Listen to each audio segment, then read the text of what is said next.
Good morning everyone, especially to you Ma'am Alma Patria. I am Jackielou Jumalon and I will be discussing about titration. Before we proceed to the topic, I will going to cite first the objectives.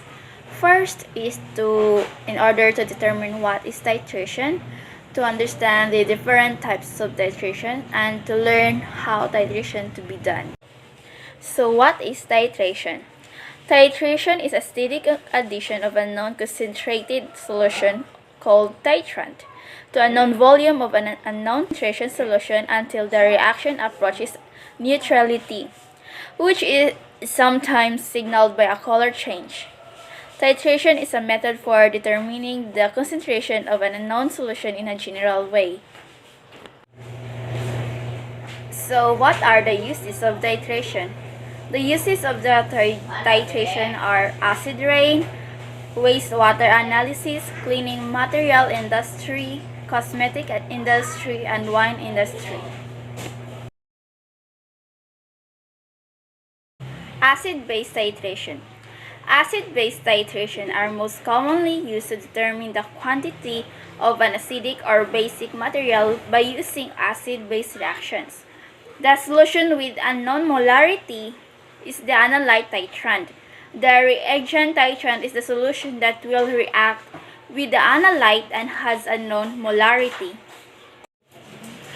Precipitation titrations.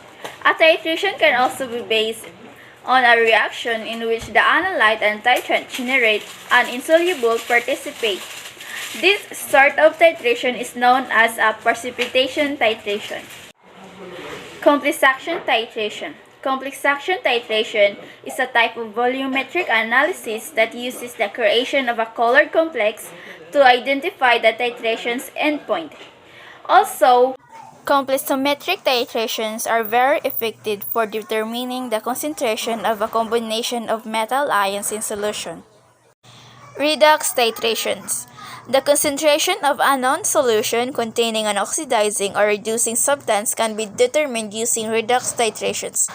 An external indicator is not necessary for all titrations. When potassium permanganate is titrated against a colorless analyte, several titrants can function as their own indicators.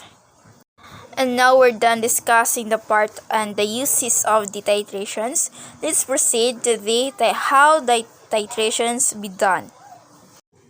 One famous laboratory method is titration. Chemists use this method to quantify the unknown concentration of the solution by reacting it with solution of non-concentration. In an acid-base titration, the acid may be the solution with non-concentration and reacts with it with base of unknown. Concentration is determined its concentration or vice versa. So titration is done just like this. Suppose you have a known concentration of sodium hydroxide and you want to determine the unknown concentration HCl, so you do the titration. You put the HCl solution, a volume 50 ml, in an Erlenmeyer flask and you fill it with sodium hydroxide solution. Up to the 0 mark, you need an indicator, phenolphthalein, and put 3 drops to the Erlenmeyer flask. The purpose of this indicator is for us to know the endpoint. Now, you start your titration. Several times later, you notice that there is a temporary color light pink change with the sodium hydroxide solution drops. This means that we are now going to reach the endpoint, and the endpoint is a permanent color change from colorless to light pink when you put more sodium hydroxide exceeding the needed sodium hydroxide for the endpoint. Then your solution now is overrun. Another term used in titration is equivalence point. This is the time when the amount mole H plus ions has reacted with the same amount mole of OH minus ions. This appears as the temporary color change in your titration, whereas endpoint has slightly exists amount mole OH minus and appears as permanent color change in your titration. Actually, in reality, we cannot tell when or where the equivalence point.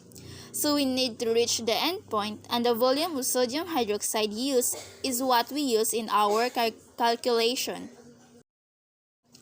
Here, we assume that amount mole of sodium hydroxide from the endpoint is equal to the amount mole sodium hydroxide to equivalent point. For us to solve the unknown HCl concentration, so let us try solving some problems. In order to standardize an HCl solution, you put 50 milliliters of it in Erlenmeyer flask with a few drops of phenolphthalein as indicator and fill the burette with 0.152 for molarity sodium hydroxide up to the 0 mark. Then you see 33.32 ml sodium hydroxide for you to reach the endpoint.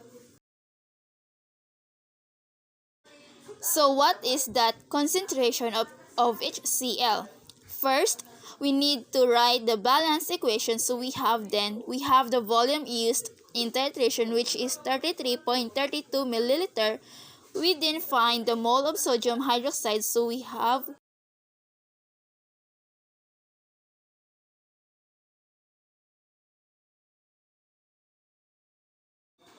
Then from the balance equation, we can convert the amount mole sodium hydroxide to amount mole HCl. So we have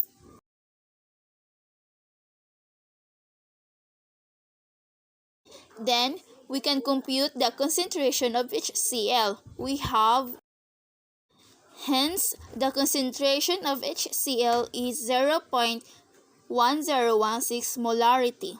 So that's it. That is all for now. I hope you learned something today.